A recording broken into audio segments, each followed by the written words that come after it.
Ancient stones hold more than just the weight of centuries. They are living libraries, storing the memories of entire civilizations in their placement and form. This journey will reveal the precise methods ancient cultures used to encode their world into the earth itself. You will learn to see the hidden maps in the land around you. We will uncover how celestial events were written into mountain ranges and why certain valleys were chosen to amplify a whisper. By the end, you will possess a new lens to view history, one that reads stories not in books, but in the contours of the world. How does a landscape remember the people who are gone? A single standing stone on a windswept hill is more than a monument. It is a witness. For thousands of years, it has felt the sun's warmth and the winter's chill, seen generations pass at its base. This silent observer holds a profound secret about how ancient peoples saw the world. They did not simply build on the land, they built with it. Their greatest architectural feats were not those that conquered nature, but those that conversed with it. This is the foundation of memory in stone. Archaeologist Dr. Jane Smith describes it perfectly, saying the land was their library and every feature a volume in their collective history.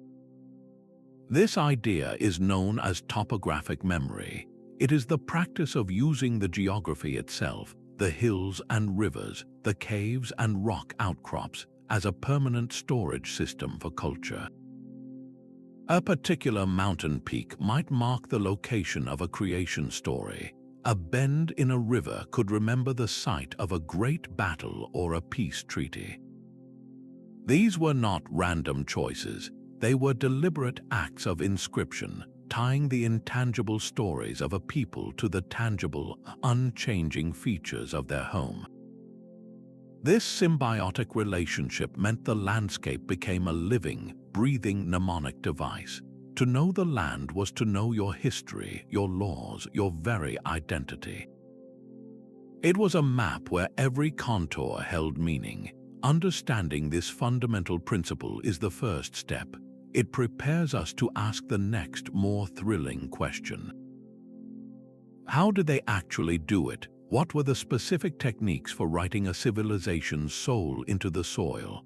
That alignment of sunrise between stones, a spectacle witnessed once a year, was not a happy accident. It was a deliberate, calculated act of memory. Ancient cultures looked to the heavens and saw a perfect, predictable clockwork. Their survival depended on knowing its rhythms, so they built that knowledge directly into the earth. They created permanent observatories from stone, turning the landscape itself into a cosmic calendar. Think of Stonehenge on the summer solstice. The sun rises directly over the heel stone, casting a long beam of light into the heart of the circle. This was not just for ceremony, it was a critical agricultural signal, a giant, immovable marker that told a society of farmers exactly when to plant and when to harvest. It was a way of writing the sun's most important appointment into the very ground they walked on. This principle extends far beyond that single famous circle. In Ireland, the passage tomb at Newgrange is designed so that for a few precious minutes at the winter solstice, a narrow beam of sunlight travels up a long tunnel to illuminate the central chamber. This was a profound symbolic act, using the sun's lowest point in the sky to promise rebirth in the depths of winter, but the mapping did not stop with the sun. The moon had its own markers, and even specific stars were woven into the layout of sacred sites.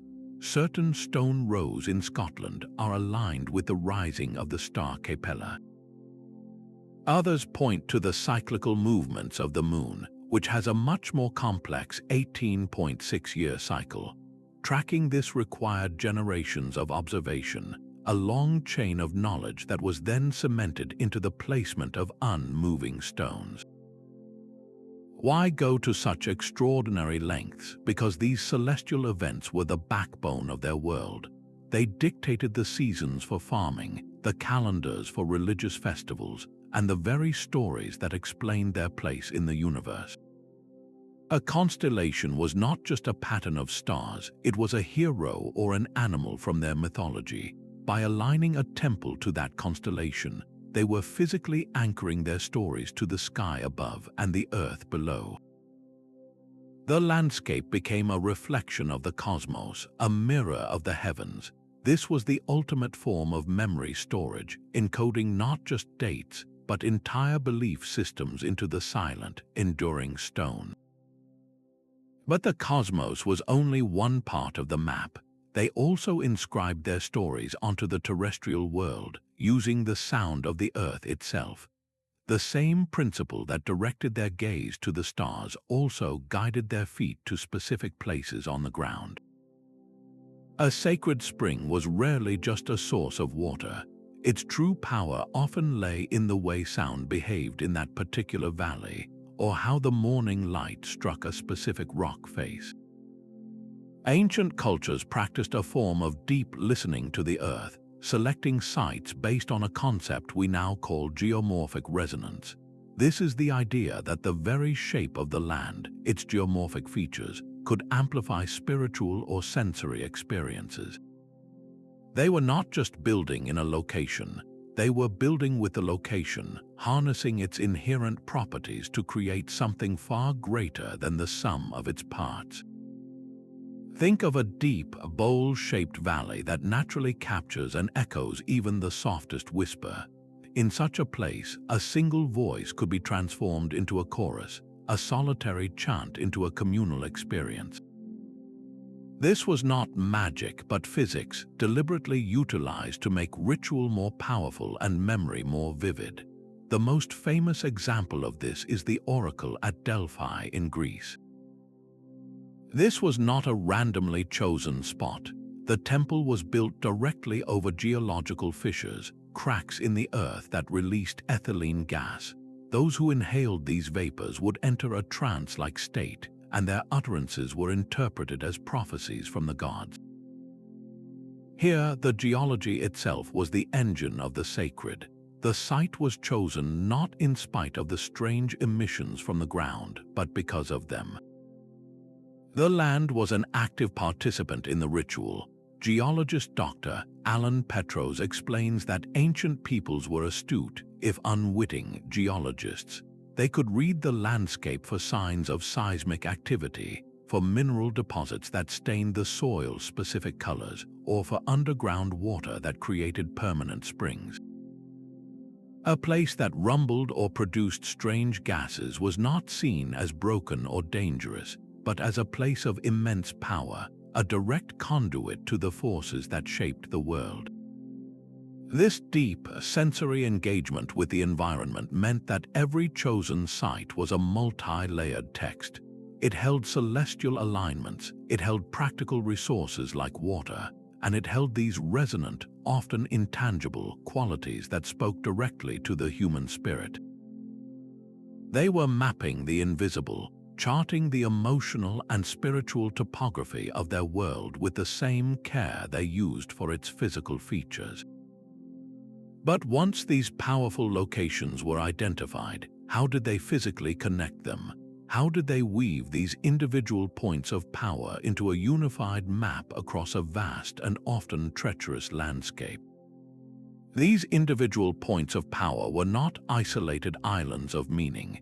They were connected by lines, invisible threads woven across the landscape. For decades, researchers have been captivated by the idea of ley lines, a vast, unseen web of energy linking ancient monuments, sacred hills, and holy wells over staggering distances. The theory suggests our ancestors did not place their standing stones and temples at random. Instead, they carefully positioned them along straight alignments that could stretch for miles, creating a planned, large-scale map of spiritual and practical power. The term itself was coined by an English amateur archaeologist named Alfred Watkins in the early 1920s. While out riding his horse in the countryside, Watkins had a sudden revelation. He saw the British landscape not as a collection of separate features, but as a network of straight tracks, all marked by ancient sites.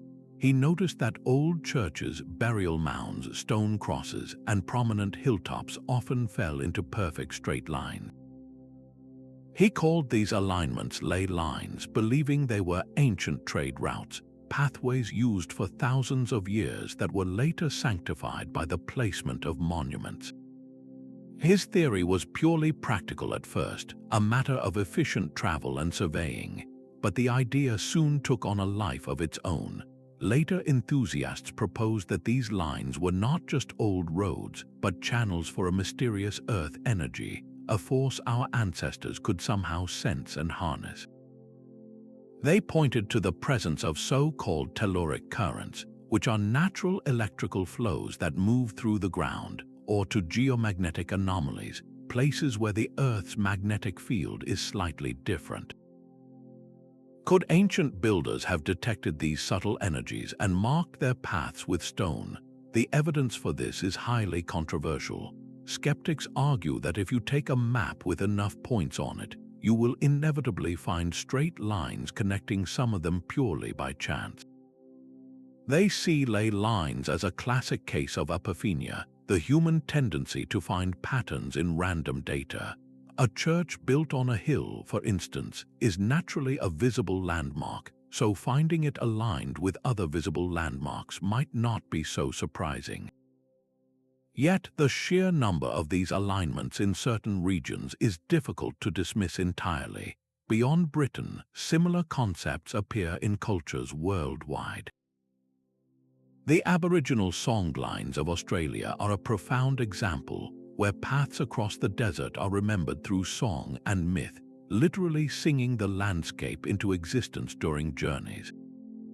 In South America, the Incas built vast networks of straight roads, the Capacnan, that connected their empire across impossible terrain, often leading directly to sacred shrines. So whether these lines were physical trade routes, spiritual pilgrimage paths, or markers of some intangible force, the underlying idea is the same, a deep-seated human drive to connect the dots. Ley lines represent the ultimate expression of a landscape fully mapped and imbued with meaning, where every sacred spring and stone circle was part of a grand, interconnected system. This vision of a consciously woven web of sites raises a profound and practical question. How did they achieve such precision over such vast and rugged terrain? The precision of these vast alignments seems almost impossible without modern technology. Yet ancient surveyors possessed a toolkit of elegant simplicity, tools that turned grand vision into physical reality. They began with the most fundamental instrument of all, a length of knotted rope.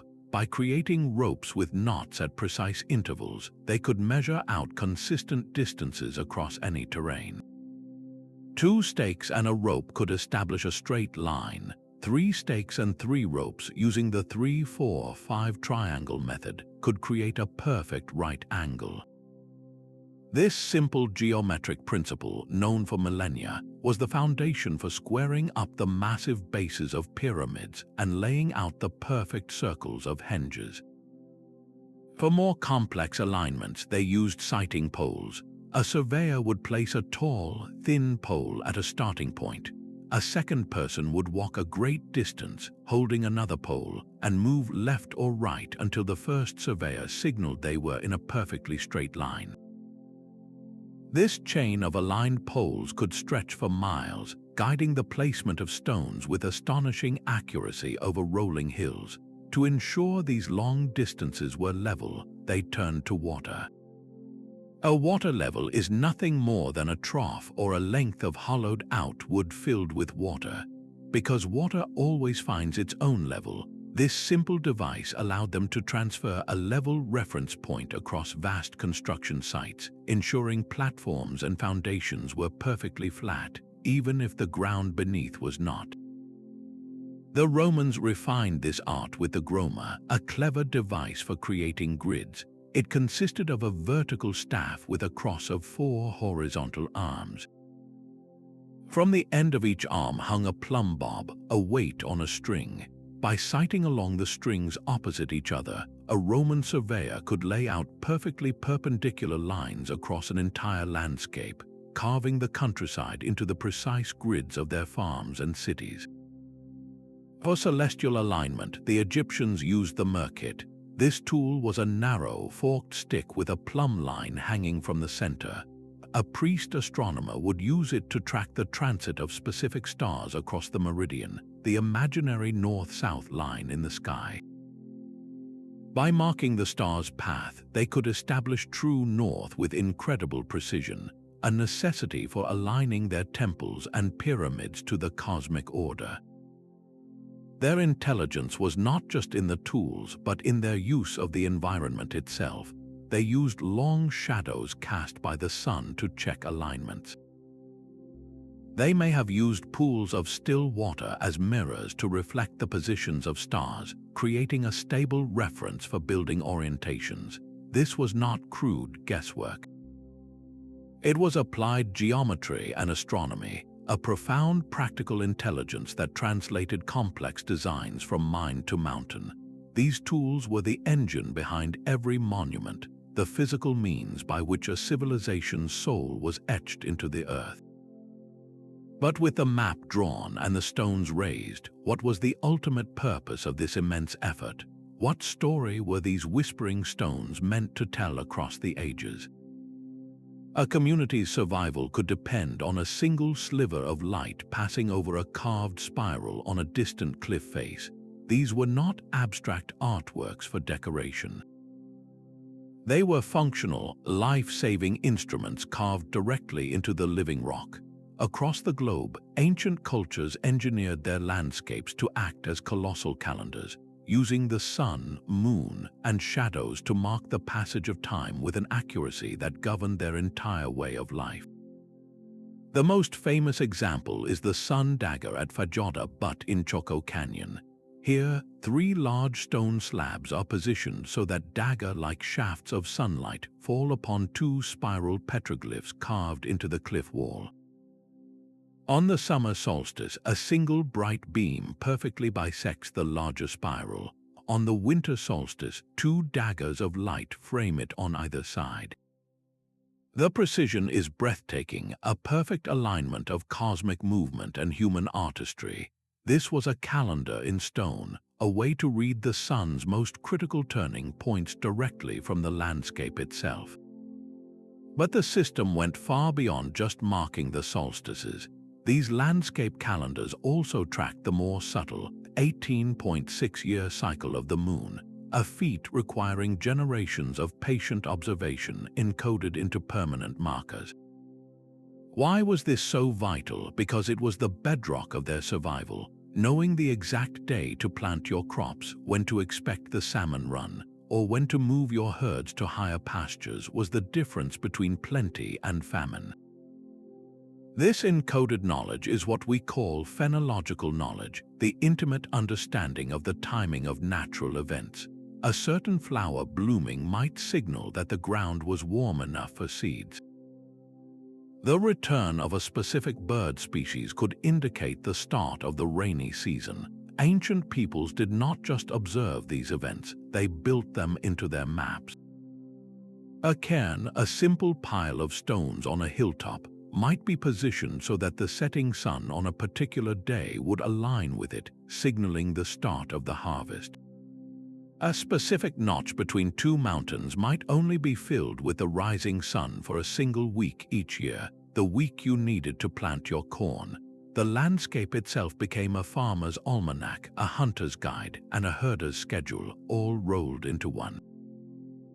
This practical, life-sustaining function was inseparable from the spiritual. The sun that told you when to plant was also a god. The moon that guided your calendar was also a goddess. By marking their cycles in stone, they were honoring the deities that provided for them, weaving the sacred and the mundane into a single, unbreakable thread. The land did not just tell them when to act, it reminded them why they were part of something greater.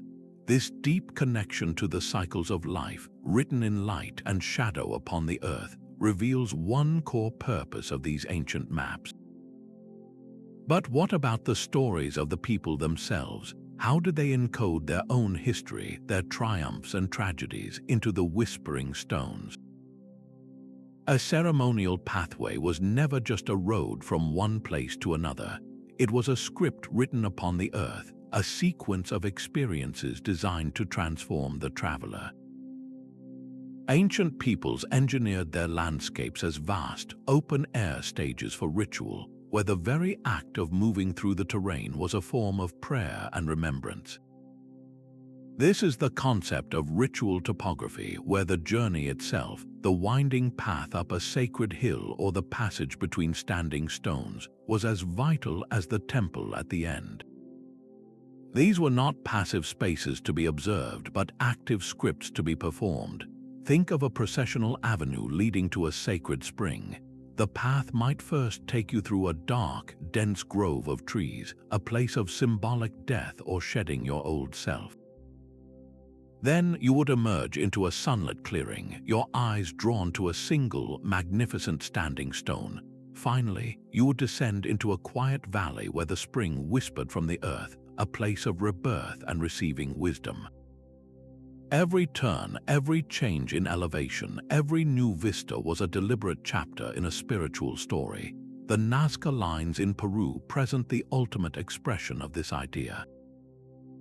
From the ground, these vast geoglyphs are seemingly random trenches, but from above, they reveal themselves as intricate figures of birds, monkeys, and spiders. For decades, we assumed they were meant only for the gods to see, but a more compelling theory suggests their power was in the walking. Participants may have traced the enormous outlines of these creatures during specific ceremonies, physically embodying the mythic animal and following a pathway that was invisible to them yet intimately felt beneath their feet. The ceremony was the journey along the line. This principle of guided movement is etched into countless ancient sites. The placement of a burial mound was never arbitrary. It was often positioned on a ridge silhouetted against the sky, a constant reminder to the living of their ancestors watching from the horizon.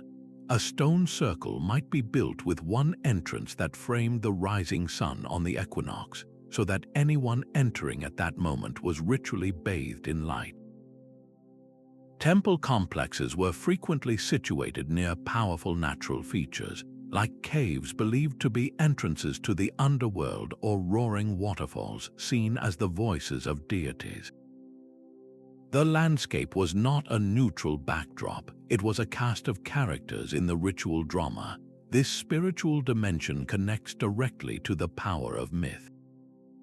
A mountain was not just a mountain, it was the body of a fallen giant. A peculiar rock formation was not a random act of erosion, it was the throne of a god. These stories gave the features their sacred power, and the ritual pathways allowed people to walk directly into their own mythology.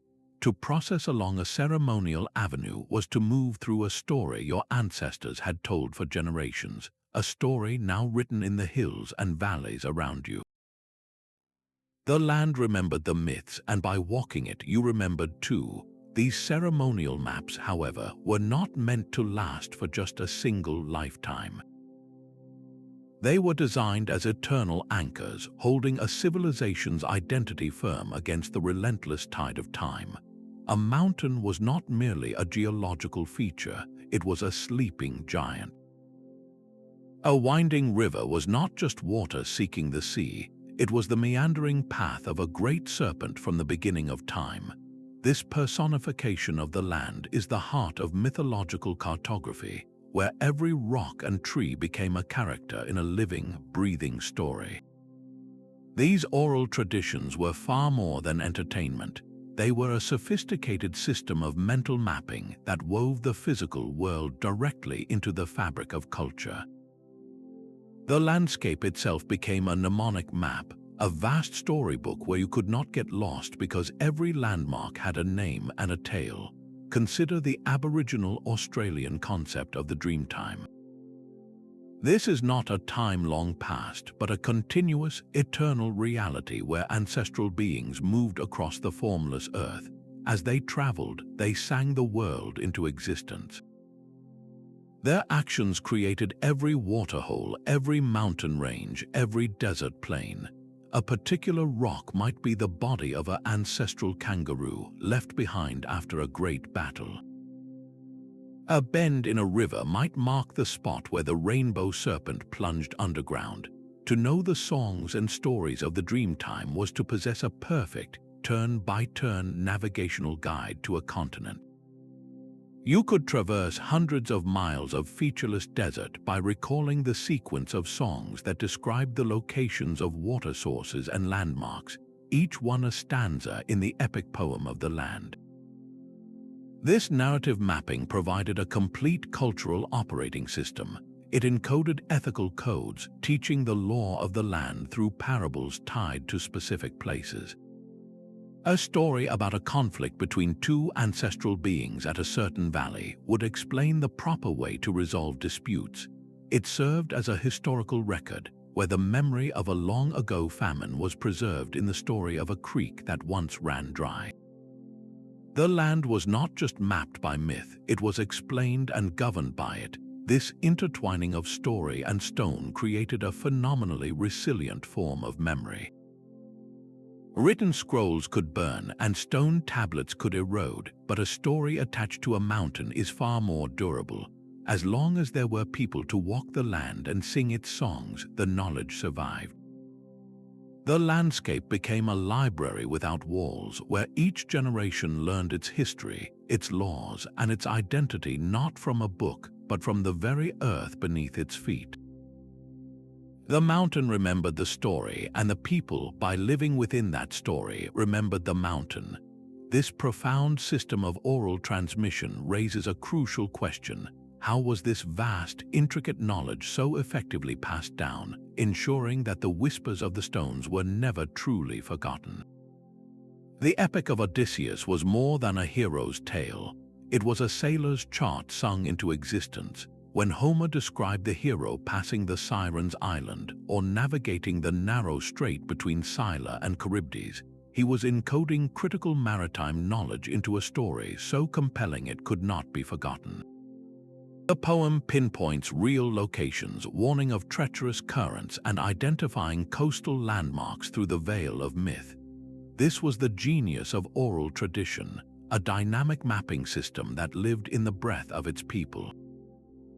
Without a single written word, an entire culture could carry the precise geography of their world in song and poetry. The bards and storytellers were not mere entertainers. They were the librarians of the land, the walking hard drives of their time. They used the powerful mnemonic tools of rhythm, rhyme, and repetitive formulaic phrases to lock vast amounts of data into memory. A single epic could contain generations of accumulated knowledge, from the safe paths through a mountain pass to the location of a hidden freshwater spring in the desert. The structure of the story itself was the filing system. Each episode of a hero's journey became a waypoint, each character a landmark, ensuring the information was passed down intact for centuries. Perhaps the most stunning example of this comes from the Polynesian voyagers. They crossed thousands of miles of open ocean in outrigger canoes, guided not by compasses or charts, but by chance. These wave pilots, as they were known, memorized long, intricate songs that described the specific feel of ocean swells bending around unseen islands. They learned star paths, the sequences of constellations that rose and set over particular destinations. A single chant could hold the entire navigational recipe to find a tiny atoll in a vast blue wilderness. The rhythm of the poetry matched the rhythm of the sea, a constant, living map that lived in the minds of the navigators. This collective memory was a fragile yet phenomenally powerful system. It required constant use and recitation to stay alive. If a generation failed to learn the songs, the knowledge of how to reach a distant island or why a certain stone was sacred vanished forever. The landscape might still hold the memory, but the people would forget how to read it. This deep, oral connection to place was the final layer of the map, the living breath upon the stones. And just as a story can be carved into memory, it can also be carved into rock, transforming that fleeting breath into an eternal whisper. The songs of the land did not just live in the air, they were carved and painted onto the rock itself. Before the invention of the alphabet, our ancestors were writing their stories directly onto the walls of caves and the faces of cliffs. These are petroglyphs, images painstakingly pecked or carved into stone, and pictograms, figures painted with mineral pigments and charcoal. They are the most immediate and tangible form of landscape memory we possess. Look at the majestic horses and bulls of the Lascaux cave in France. For decades, we saw them as simple hunting magic or artistic expression. But a more compelling theory suggests these vibrant galleries might be something else entirely, a sophisticated code. Some researchers now propose that certain animal groupings could represent constellations, mapping the night sky deep within the safety of the Earth. Other scenes might outline specific hunting territories, identifying the migratory paths of prey animals and the locations of vital water sources. These were not random doodles. They were a permanent record of a people's relationship with their world, a blend of the practical and the profound. A simple spiral symbol found from the American Southwest to ancient Europe might chart the sun's journey or symbolize a water source. A series of dots could tally a season's successful hunts or mark the days between lunar phases. A handprint stenciled in red ochre was more than a signature. It was a claim of presence, a way of saying, "I was here, my people belong to this place." This was the birth of data storage. The landscape itself became the parchment, and these symbols were the first written language, encoding everything from resource maps and territorial boundaries to spiritual beliefs and celestial events. A cliff face covered in petroglyphs overlooking a valley was not a random canvas. It was a strategic choice, a permanent bulletin board placed at a vantage point where the information it held could be directly correlated with the land it described. You could stand before it and see the very river it warned was dangerous, or the mountain pass it marked as safe. This tangible evidence provides a crucial bridge in our understanding. It shows the human impulse to record information in the environment evolving from simple symbols toward something far more complex. The same cognitive leap that allowed a community to map its world on a cave wall would one day enable them to design entire cities, laying out streets and temples with the same deliberate intent to impose order and memory upon the land. The same impulse to carve a spiral into a cliff evolved into something far grander, the design of entire cities as microcosms of the universe. At places like Mohenjo-Daro in the Indus Valley, the streets were not a tangled web of alleys but a precise grid, a deliberate order imposed upon the chaos of the world. This was not mere urban efficiency, it was a statement of belief. The entire city was laid out to reflect a cosmic blueprint, with its main avenues aligned to the cardinal directions north, south, east, and west. By doing this, the builders were physically anchoring their community to the fundamental order of the cosmos, making their home a small-scale model of a perfectly arranged reality. This concept reaches its breathtaking peak at Teotihuacan in ancient Mexico. Here, the city itself is a vast map of the heavens projected onto the earth. The central artery, the Avenue of the Dead, is not aligned to true north, but is instead oriented to the setting of the Pleiades star cluster on a specific, sacred date. The massive pyramid of the sun and the pyramid of the moon are positioned not at random, but to create a deliberate relationship with the surrounding mountains, mirroring their forms and capturing the sun's path.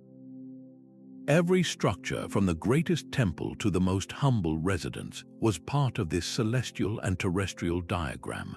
At the heart of this urban mapping lies a powerful idea, the axis mundi. This is the spiritual center of the world, the point where heaven and earth are believed to connect.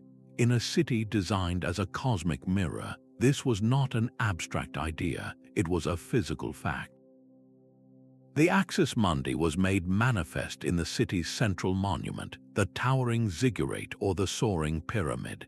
Climbing this structure was not just an ascent of stone, it was a ritual journey, moving from the earthly plane toward the realm of the gods. The pyramid became the literal ladder between worlds, the central pillar around which the entire city, and by extension the entire universe, revolved. This sacred geometry extended to the most practical aspects of life. Water channels and drainage systems in these planned cities often followed sacred proportions, treating the flow of water as a spiritual force to be managed with reverence. Residential districts were frequently zoned to reflect social hierarchy, with the elite living closer to the central, sacred axis and others radiating outward, mirroring the perceived structure of the cosmos itself. The city was a single, holistic organism where the spiritual and the mundane, the celestial and the terrestrial, were woven into an inseparable whole. The land was not just built upon, it was composed into a symphony of stone, a permanent testament to a civilization's understanding of its place in the grand scheme of everything. This conscious design of entire cities reveals a final, staggering layer of ancient memory, but it also invites a sobering thought. What happens when the people who can read these maps are gone? When the songs are forgotten and the stones fall silent, a city built to mirror the cosmos still needed water to survive. Across the ancient world, the most brilliant acts of landscape engineering were those that tamed this essential, life-giving force. Water was not just a resource to be managed, it was a sacred entity to be honored, and its control became one of the most durable forms of memory a civilization could leave behind. The Hohokam people of the American Southwest achieved this with breathtaking skill. In the blistering heat of the Sonoran Desert, they engineered over 800 miles of canals, a vast web of waterways that transformed arid land into fertile fields. These were not simple ditches, they were precisely graded channels with complex gate systems, a project that required a deep, generational understanding of the land's subtle slopes and the river's unpredictable moods.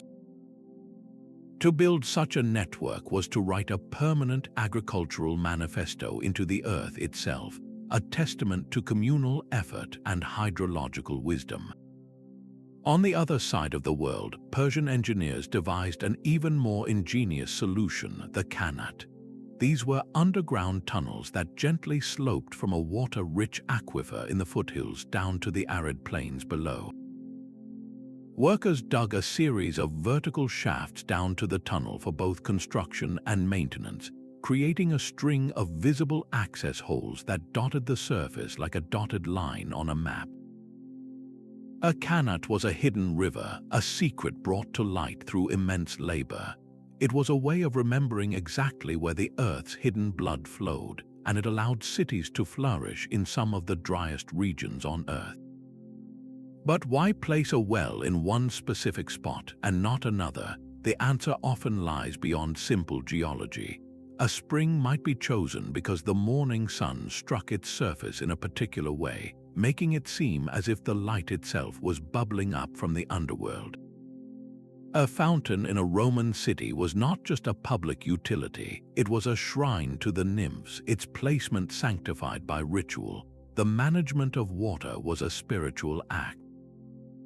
Its flow was choreographed through temples and baths, its course directed to purify and to bless, making the entire city a landscape of ritual hydration. This fusion of practical need and sacred belief created a powerful system of encoded knowledge. The location of a Kanat's mother well remembered generations of geological observation. The specific layout of Hohokam canals held memories of past floods and droughts, guiding future decisions. These hydraulic maps were textbooks of community cooperation, geology, and climate science, all written in the language of water and stone. They ensured that the most critical knowledge for survival, the memory of water itself, would outlast any single ruler or generation, flowing continuously through the life of the civilization. A camel caravan does not simply carry silk and spices, it carries stories. The great trade routes of the ancient world, like the legendary Silk Road, were far more than dusty tracks for merchants.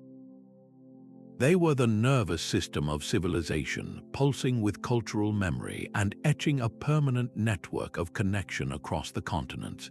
These paths were not chosen at random. They followed the logic of the land itself, tracing river valleys that provided water and passage, navigating mountain passes that offered the only way through imposing ranges, and crossing deserts by linking one precious oasis to the next. The route was a map written by necessity and memorized by countless generations of travelers. Along these corridors, memory solidified at specific points. A caravanserai, a fortified in offering shelter in the harsh emptiness of the desert, was more than a place to rest. It was a node of memory, a living library of spoken news and shared languages. Here, a Persian merchant might explain the use of a new astronomical instrument to a Chinese scholar, while a storyteller recounted tales from a distant city. These way stations became repositories of practical knowledge, remembering the safest paths, the temperament of local rulers, and the location of fresh water. Border markers, often simple standing stones or inscribed pillars, served as permanent reminders of where one world ended and another began, holding the memory of treaties and territorial agreements in their silent presence. But the most potent memories were carried in the goods themselves.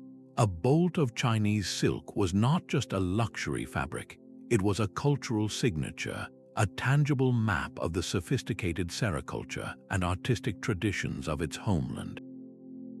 The complex patterns woven into a carpet from Persia carried the aesthetic memory of an entire culture. A piece of lapis lazuli, traded from the mines of Afghanistan all the way to Egypt, carried the deep blue memory of a specific mountain range within it.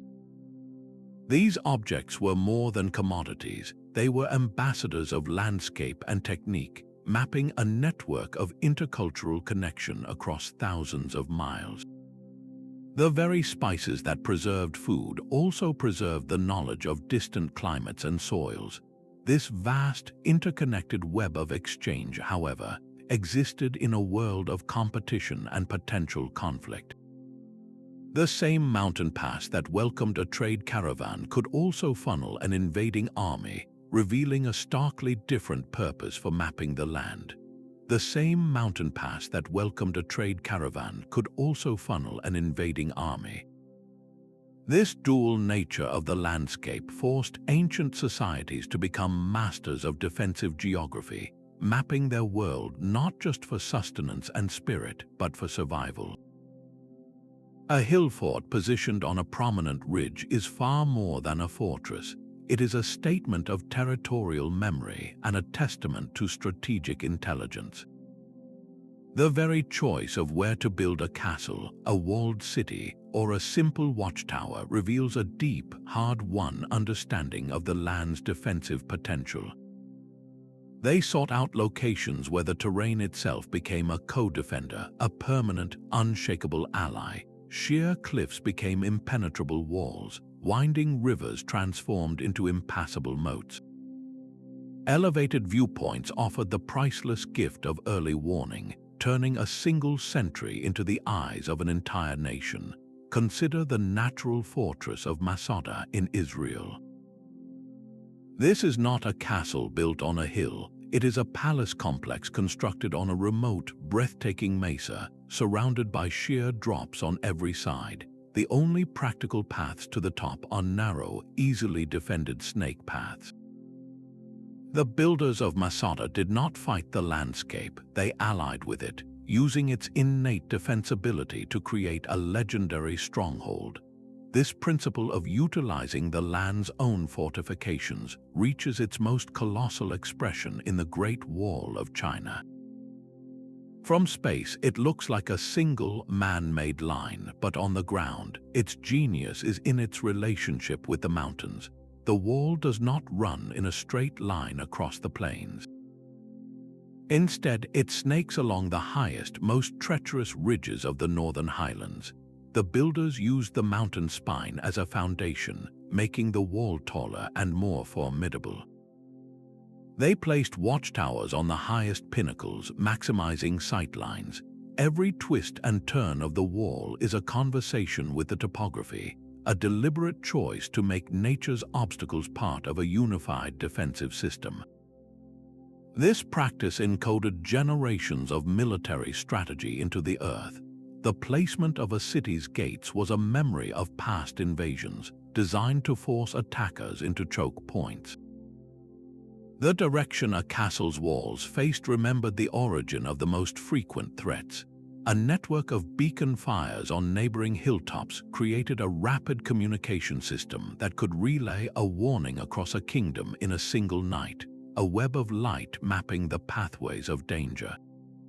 This was not paranoia, it was the practical, enduring memory of conflict and the constant need for security.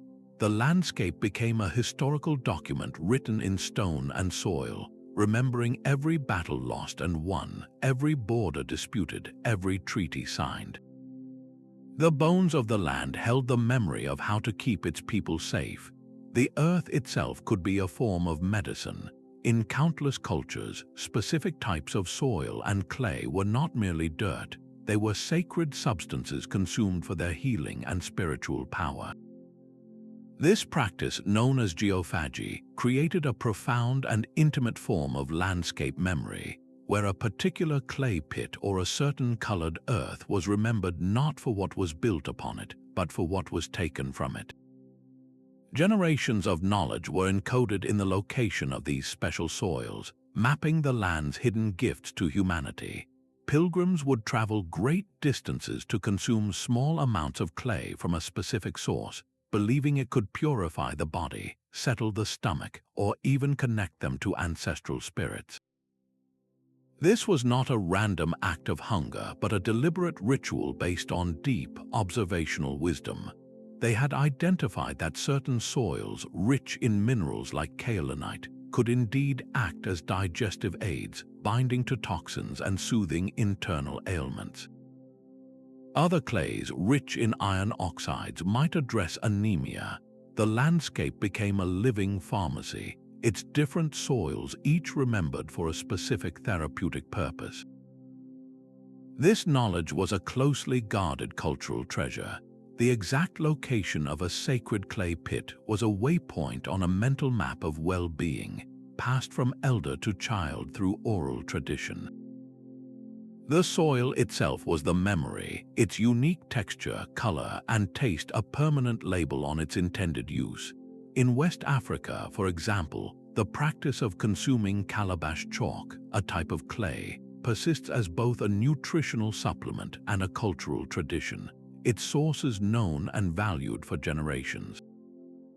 Beyond physical healing, these soils held spiritual significance. In the Andes, the earth deity Pachamama is often honored with offerings, and in some traditions, consuming a small amount of soil from a sacred place was a way to literally internalize its power, to become one with the land. A distinctive red ochre pigment, mined from specific sites for thousands of years, was used to cover bodies in burial rituals, symbolizing lifeblood and a return to the earth, mapping the journey of the soul onto the very minerals of the landscape. This created a dual map of the land, one for the living and one for the dead, both defined by the sacred soils that sustained them. the earth remembered how to heal and how to sanctify, and the people remembered where to find it.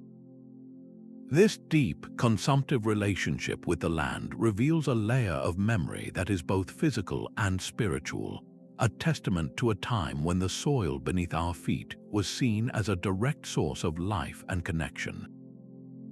That healing soil connects us to the landscape through touch and taste, but ancient cultures also mapped their world through sound. The very air around their sacred sites was sculpted to carry meaning. Recent research in a field called Acoustic Archaeology reveals that many ancient monuments were not just meant to be seen, they were designed to be heard. These places hold unique sonic properties, turning the landscape into a vast natural instrument. Take the Hal Saflieni Hypogeum on the island of Malta, an intricate, multi-level underground temple carved from solid rock thousands of years ago. One of its chambers, known as the Oracle Room, possesses a remarkable acoustic secret. If you speak in a certain tone within that chamber, your voice does not just echo. It resonates, amplifying and modulating until it seems to come from everywhere and nowhere at once, creating an otherworldly effect that would have been profoundly powerful during rituals. Even more startling, this chamber resonates at a specific low frequency, 110 Hz, a pitch that scientific studies suggest can directly affect human brain activity, potentially altering states of consciousness. This was not an accident. The builders carved that room to create that exact experience, using sound as a tool to bridge the gap between the physical and the spiritual worlds. Across the Atlantic, at the Mayan pyramid of Kukulkan at Chichen Itza, another auditory marvel awaits. If you stand at the base of the massive stone staircase and clap your hands, the sound does not return as a simple echo. It comes back transformed, chirping and cascading down the steps, perfectly mimicking the call of the sacred Quetzal bird. The Quetzal was a divine creature associated with the feathered serpent god Kukulkan, for whom the pyramid was built. The builders engineered each step to act as a sound diffractor, breaking the clap into a series of reflections that recreate the bird's cry. A hand clap at the pyramid was not just a sound, it was the voice of a god answering from the stone. This careful sonic design shows that sound was a fundamental element in ritual and communal experience. An amphitheater built into a natural hillside did not just provide good sightlines, it used the curvature of the land to project a speaker's voice to thousands of listeners without a microphone. A ceremonial passage through a narrow canyon might have been chosen because it amplified the sound of chanting, creating a sense of being surrounded by unseen voices. They were mapping an auditory dimension onto their sacred landscape, creating a geography not just of sights but of sounds. The land did not just look sacred, it sounded sacred. This intricate layering of sensory experience reveals a civilization's deep desire to engage with their world in the most profound ways, leaving us to wonder what other sensory maps, beyond sight and sound, might still be waiting to be perceived. The silent conversation between a civilization and its land is now being drowned out by a louder, global phenomenon. Climate change is actively unraveling these ancient maps, erasing millennia of encoded memory from the Earth's surface. The very forces that preserved these whispers for centuries, like stable coastlines and frozen ground, are now turning against them. Coastal middens, those vast mounds of shells and bone that chronicle the diets and daily lives of ancient peoples, are being washed away by rising seas and intensifying storms. Each wave that claims a section of shoreline does not just take sand, it takes a chapter of human history, a record of what was eaten, what was traded, and how a community lived with the ocean. In the far north, a different and equally devastating loss is underway.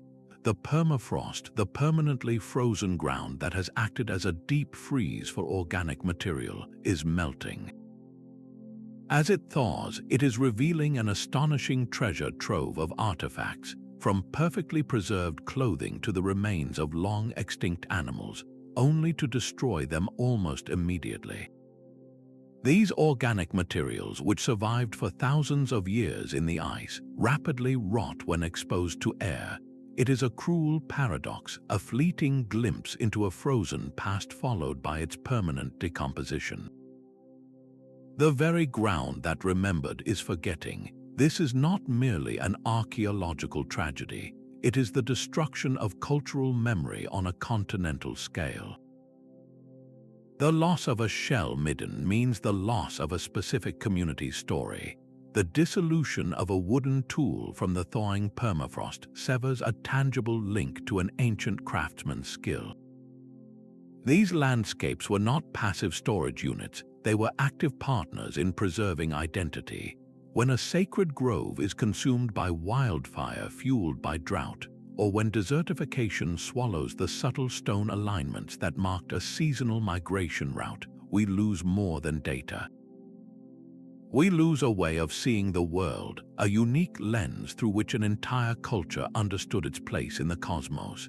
This sobering reality places a profound responsibility upon our own generation. We are becoming the unintended archivists of these vanishing memories. Modern technology offers a crucial, if bittersweet, toolkit for this urgent task. Archaeologists are now using high-resolution LiDAR scans to see through dense forest canopies and map the ghostly outlines of settlements before they are lost to flooding or erosion. Photogrammetry creates precise three-dimensional digital models of petroglyphs and monuments, preserving every chip and groove in a virtual world, even if the original stone should crumble. Drones survey vast, threatened landscapes, capturing data at a speed and scale that was once unimaginable. These digital echoes may be all that remains of some sites, a new kind of memory stored not in stone but in silicon. The race is on not to stop the change but to listen carefully and record diligently before the last of the stones falls silent. Our modern tools have traded the knotted rope for the laser pulse, yet the fundamental goal is identical: to read the stories written in the land. Technologies like LiDAR are now peeling back the very skin of the Earth, revealing a hidden anatomy of ancient civilizations. LiDAR, which stands for light detection and ranging, works by firing millions of laser pulses from an aircraft toward the ground. By measuring the time it takes for each pulse to bounce back, it constructs a fantastically detailed three-dimensional map of the surface below. This digital eye can see through the densest jungle canopy, ignoring the trees to map the ground itself.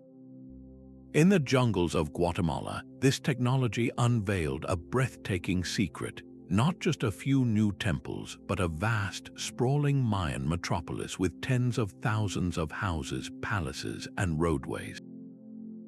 An entire city, lost for a millennium, was suddenly visible again, its entire layout exposed in a single sweep of data. This is more than just discovery, it is digital resurrection.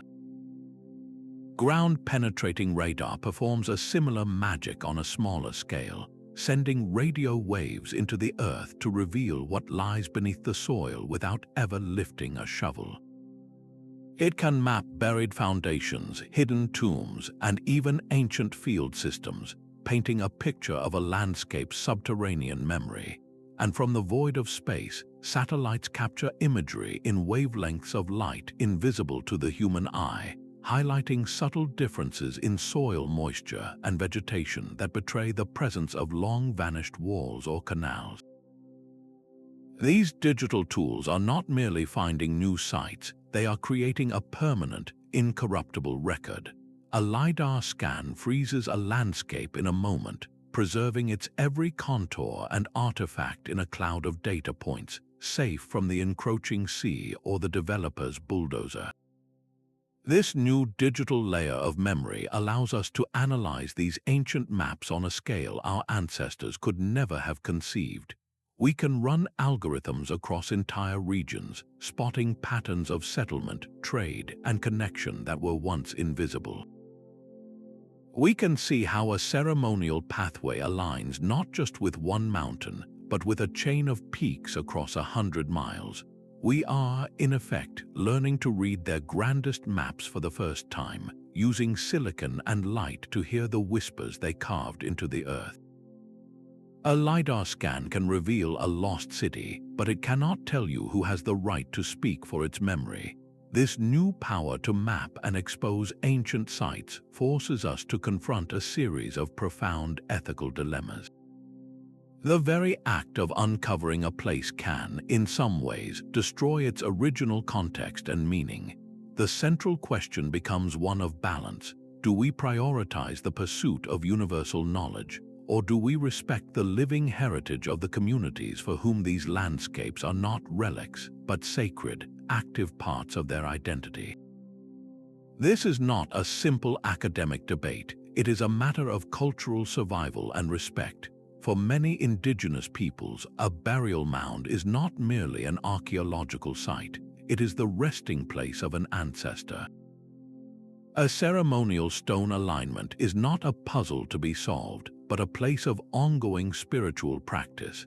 Excavating such a site, even with the most careful scientific methods, can be seen as a profound desecration, a violent severing of a living connection.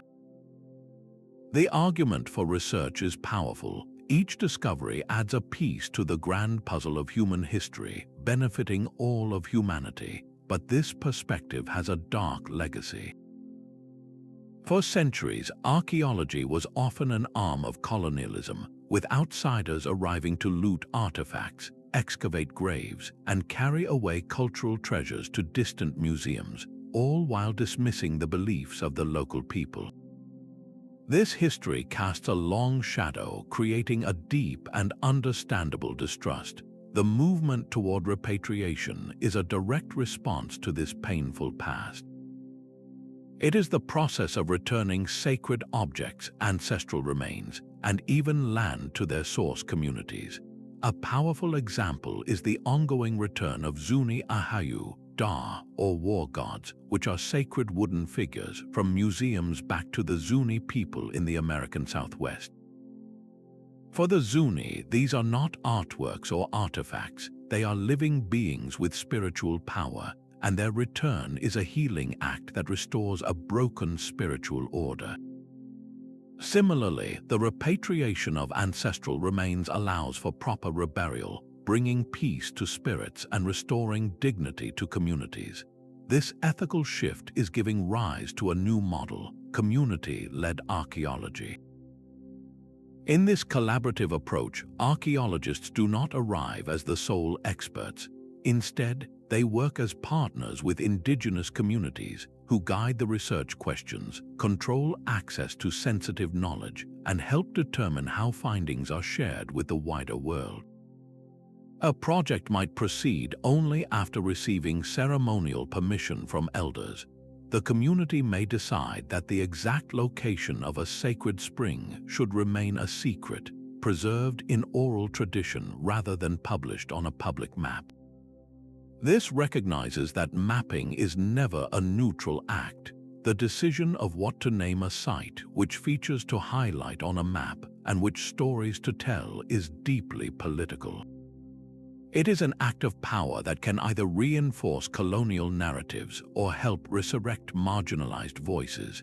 The goal is no longer just to extract information from the land, but to listen to the people who have always known how to listen to the land itself. This collaborative path is challenging, requiring humility and a willingness to share authority, but it points toward a more just and truthful way of remembering, one where the whispers of the stones are heard through the voices of their rightful heirs. The silent moai of Easter Island are more than mysterious faces. They are the final chapter in a story written across the entire landscape.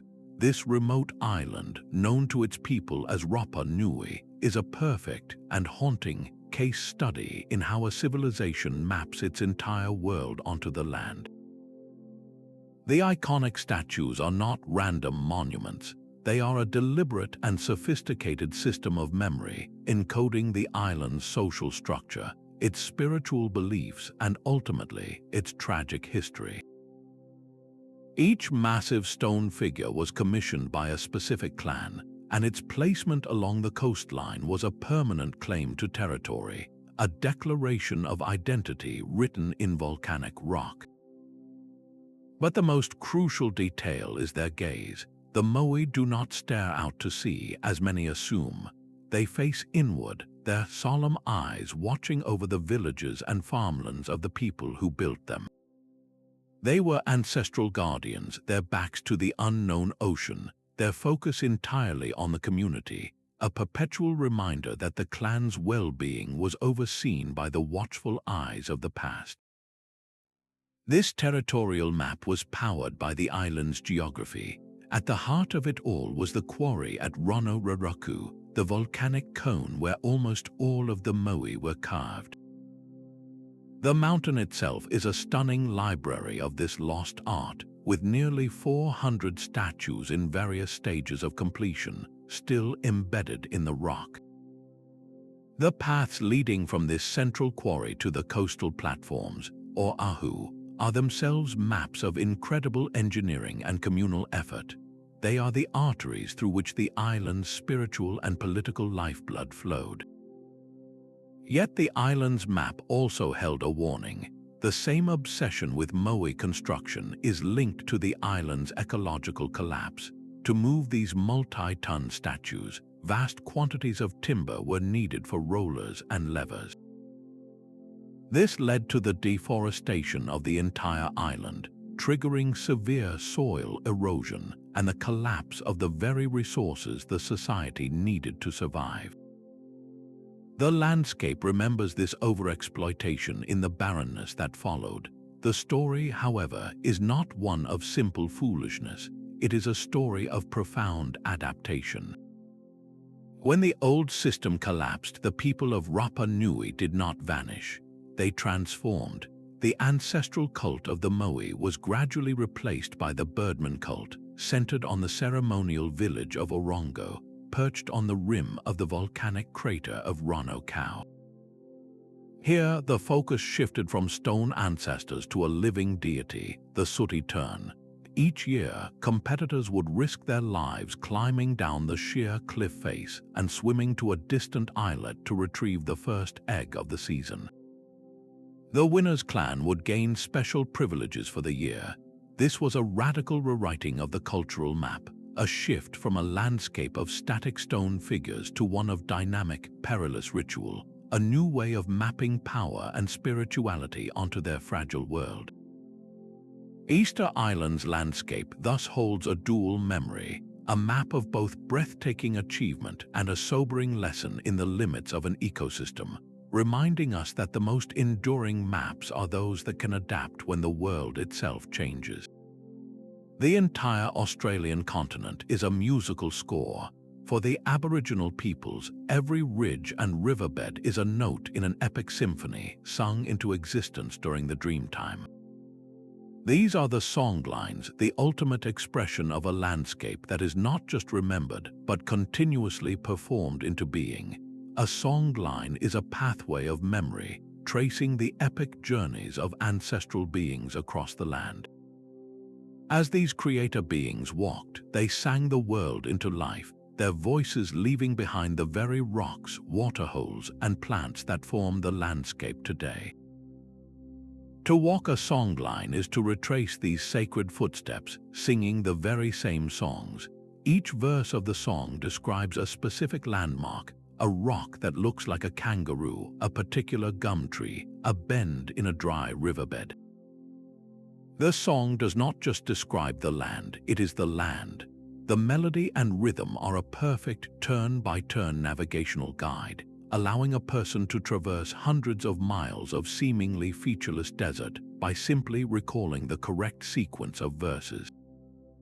This is a map that you carry in your breath and your memory, but this is far more than a directional tool. The songlines are a complete cultural repository, a fusion of navigation, law, history, and religion. The story of the ancestral being's journey encodes the law of the land, a verse about a conflict between two ancestors at a certain waterhole explains the proper way to share resources and resolve disputes. The song remembers the location of every edible plant, every source of water, every type of medicinal clay. It is a living legal document, a historical record, and a survival guide, all woven into the lyrics of a sacred song. This practice fundamentally challenges the Western idea of a map as a static, two-dimensional object. A songline is not something you look at, it is something you do. The act of singing it is an act of creation and maintenance, a sacred duty that keeps the world alive and in order. If the songs are forgotten, the land itself begins to fade, not physically, but spiritually and culturally. The connection between the people and their place is severed. The landscape remembers, but only as long as there are people to sing its stories back to it. This is a living memory, a conversation between the people and the land that has been ongoing for tens of thousands of years. It shows us that a map can be a ceremony, and that knowing a place is not about possessing its coordinates, but about understanding your responsibilities toward it. The Nazca lines transform the Peruvian desert into a sprawling, enigmatic sketchbook. Etched into the dark, stony ground are hundreds of geometric lines, perfect triangles, and colossal figures of a hummingbird, a spider, and a monkey, some stretching over 600 feet long. Their true purpose remains one of archaeology's greatest puzzles, a form of geoglyphic communication whose message we have yet to fully decode. One compelling theory suggests these were not images meant to be seen from above, but pathways to be walked. The lines could have functioned as ritual processional routes, where communities moved along the straight tracks during sacred ceremonies, physically tracing patterns that were invisible to them on the ground but spiritually potent. Walking the body of the spider or following the long, straight line of the heron would have been a way to embody these powerful symbols, connecting with the deities or ancestors they represented through the very act of movement.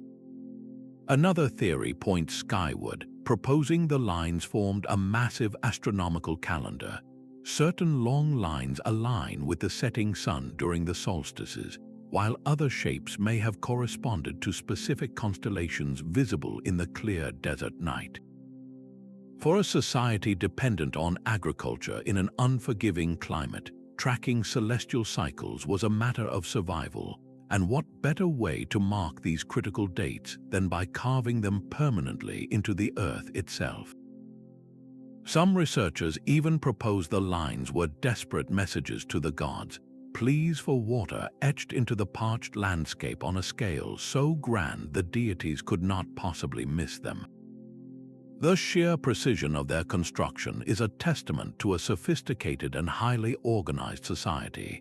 Without the ability to fly, the Nazca people used simple surveying techniques, likely employing stakes and ropes to plot out the enormous figures with geometric perfection.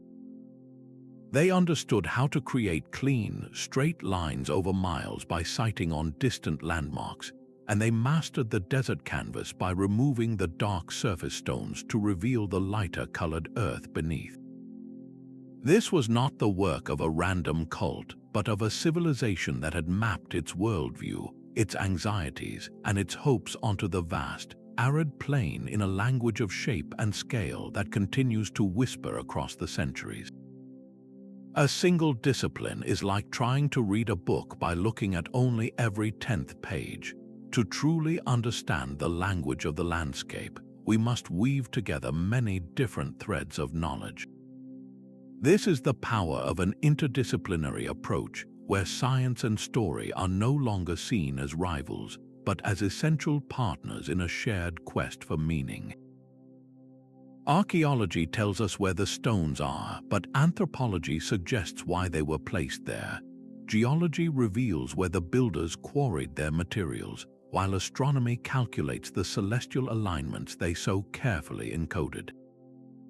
And perhaps most crucially, indigenous knowledge offers the living context, the stories and songs that give those alignments their soul.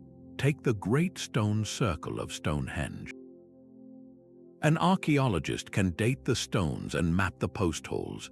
A geologist can trace the massive sarsens to a quarry 20 miles away and identify the smaller blue stones as coming from the Preseli Hills in Wales, over 150 miles distant. An astronomer can plot the precise alignment of the heel stone with the rising summer solstice sun. But it is the anthropologist, listening to the echoes of oral tradition, who can help us imagine the societal effort, the shared belief that compelled a civilization to move mountains stone by stone. And it is the living knowledge of descendant communities that reminds us this was not an abstract calendar, but a place of profound ceremony, a sacred center of the world. This collaborative model breaks down the rigid silos of academia. It acknowledges that a sacred spring is simultaneously a geological formation, an archaeological feature, a spiritual portal, and a node in a network of ancestral memory. Its true meaning exists in the overlap of all these layers. By refusing to separate the measurable from the spiritual, we achieve a far more holistic and, importantly, a more respectful interpretation. We stop treating ancient sites as puzzles to be solved by outsiders and start listening to them as narratives that are still being told. The map they drew was never just physical or spiritual, but a perfect fusion of both. To read it, we need every lens we possess. Artificial intelligence now sifts through satellite images, spotting patterns of ancient fields and forgotten roads that the human eye would miss for centuries. This is not about replacing archaeologists, but giving them a powerful new lens. Machine learning algorithms can analyze vast datasets of LiDAR and satellite imagery, flagging subtle earthworks and settlement patterns across entire continents. This digital assistant helps us ask bigger questions of the landscape, searching for connections on a scale our ancestors could intuit but never physically see. Alongside this technological leap, a profound ethical shift is reshaping the field. Decolonizing archaeology is moving from a theory to a standard practice. It actively works to dismantle the colonial legacy of excavation by centering indigenous voices and granting communities real authority over their own heritage. This means collaborative research designs, shared stewardship of artifacts, and respecting the decision to leave some sacred knowledge unexcavated and unpublished. The goal is to move from a model of extraction to one of relationship. Virtual reality offers a breathtaking bridge between these technological and ethical frontiers. Imagine standing in the heart of a digitally resurrected ceremonial complex, hearing the reconstructed acoustics of a space, and watching the solstice sun align with the central monument. VR can create empathetic portals into the past, allowing anyone, anywhere, to experience these sites as their builders intended. More importantly, it provides a powerful tool for cultural preservation, allowing communities to create immersive records of their sacred landscapes for their own youth, especially as climate change threatens the physical originals. The future of landscape memory is not a race to find the next lost city. It is a deepening of our listening. It is about using every tool at our disposal, from artificial intelligence to virtual reality to ancestral wisdom, not to simply decode these maps, but to understand the hearts and minds that drew them. The ultimate challenge is to hear the full symphony of the land, in all its scientific complexity and spiritual depth, ensuring its ancient songs are not just preserved but truly heard. Our journey across these remembered landscapes reveals a profound truth. The Earth is not a silent witness but an active participant in human history. We have seen civilizations map their intellect onto the cosmos with celestial stones and carve their spirit into the earth with resonant, sacred sites. They wove their very soul into the land through epic songs and silent geoglyphs, creating a living library where every mountain and river was a volume in their collective story. These are not ruins, they are conversations frozen in time between people and the planet they called home. The whispers from the past now challenge us to see our own environment with new eyes. The hill at the edge of your town, the peculiar bend in a local river, the old stone wall in a forgotten wood, these are not just features on a map, they are potential anchors of memory, layers of story waiting just beneath the surface of our modern awareness. Let this exploration be a starting point for your own curiosity. I encourage you to look closer at the landscapes you inhabit. What forgotten pathways might lie under that new road?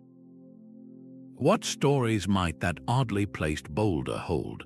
The greatest discoveries often begin with a simple question asked of a familiar place.